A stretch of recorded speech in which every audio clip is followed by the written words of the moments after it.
Italian migration, where the patrons went to Sicily and they would actually have a manifest saying, I have this plantation, it has this many opportunities, this one. And the Sicilians, because of the war having ended, it wasn't going well with the North taking over Sicily. They were having their own issues. They were happy to get out of there where they could eventually own land. And many of them found that if they worked 3 years on a plantation, they'd have enough money to open up a grocery store in Louisiana, New Orleans, or other places. So at one point, rolling in, I think it was about 80% of grocery stores were owned by Italians and Sicilians. But also in those days, I think there was no refrigeration. So you went shopping all the time, and all these stores were really pretty much corner stores, and mom and pop lived on top. My family, Briscatos, as you see you nod, you know that great-grandpa Frank had Briscatos on Washington Street. I have a photo, that building's still there. I don't know if it's amazing. There was a Little Italy in Monroe, and our great-grandfather had a grocery store there. It's kind of faded, but you can still see Briscatos across the top.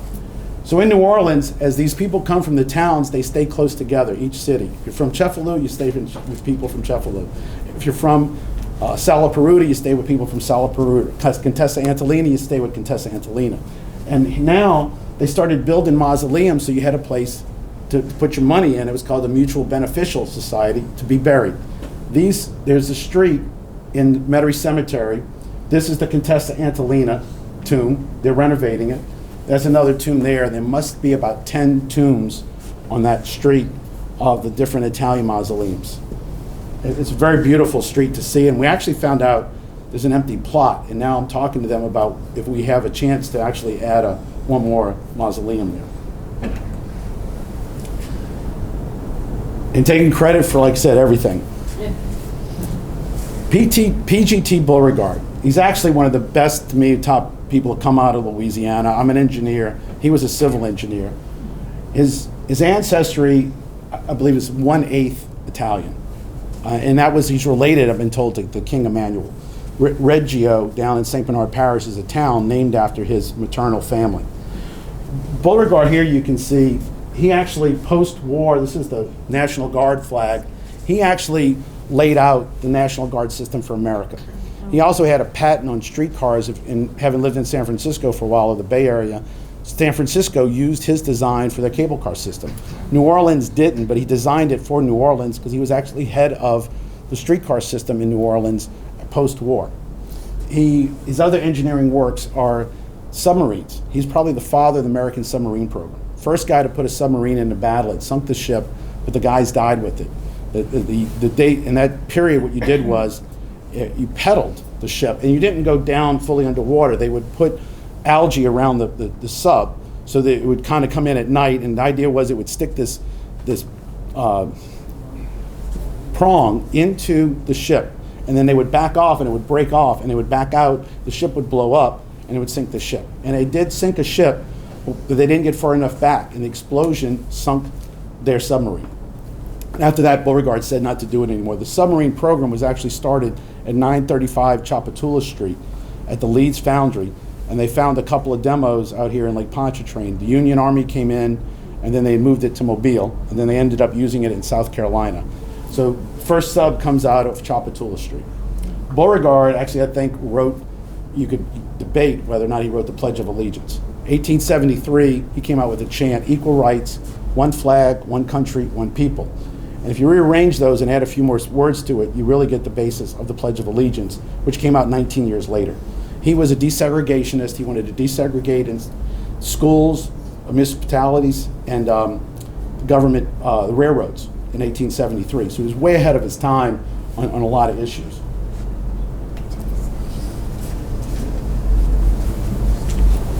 He was also head of superintendent of West Point for 5 days.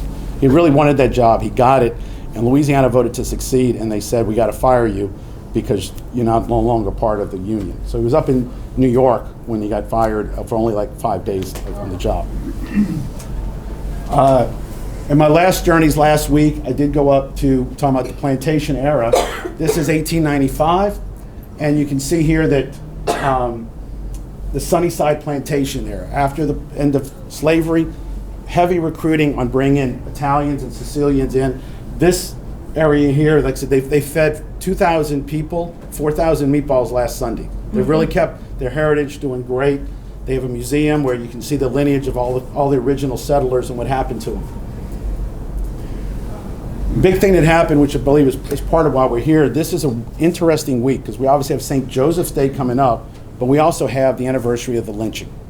1891, the police chief, 1890, the police chief is assassinated in New Orleans. The mayor rounds up 250 Sicilians, puts them all in jail, talking about a civil rights violation, thinking you guys are going to talk, we're going to find out who did it.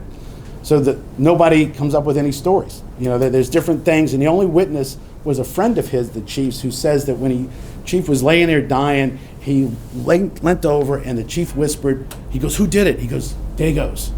But the only guy that heard this was this guy, and he refused to swear under oath and take the stand and say that. So the guys get off. And actually, so there's 19, they're in jail to be tried for this.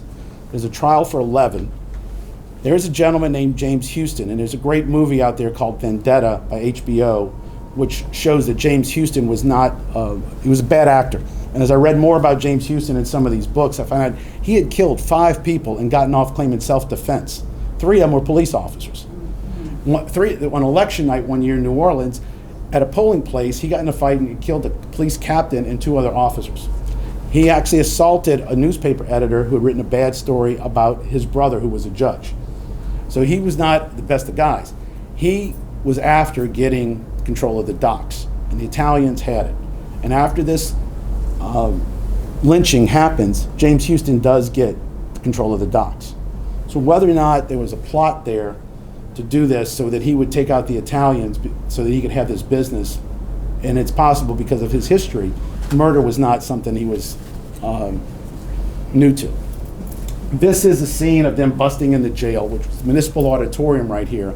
They met at the Henry Clay statue, which was on Canal Street, and they walked over. The word lynching actually means the size of the mob. It's not the number of people. It's not hanging. There's a difference. Hanging is literally hanging. Lynching means a mob taking the law into its own hands. 3 of the people that they killed that day weren't even tried. The other ones had been tried and were either acquitted or hung jury, or they said no case. So the deal was that these were innocent people. The judge refused to let them go. And the next day, this guy Houston had rounded up 20 guys with guns to go in, and the rest of the mob stayed outside where they went through the jail to find the guys that they wanted to kill. This was a headline in the paper where they called to have the meeting that morning, the next morning after that they were acquitted, saying meet at the Henry Clay statue, and they listed all the citizens. 50 leading citizens of New Orleans put their names into this, that we've got to take matters into our own hands. A great thing happened though was, I don't know if I have much more, well actually, Mayor Cantrell last year apologized for what that happened. That was Mayor Shakespeare who put that in place. And he doesn't look like the best of characters either during that period. Things get out of control. Word spreads throughout America. New York is like the big brother to New Orleans. They start putting pressure on the government, the President of the United States.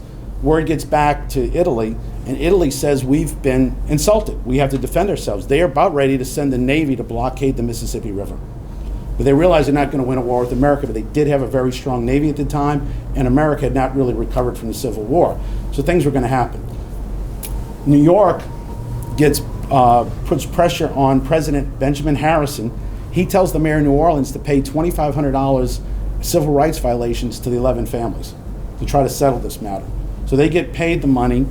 The next year, Columbus puts up the Columbus Circle statue.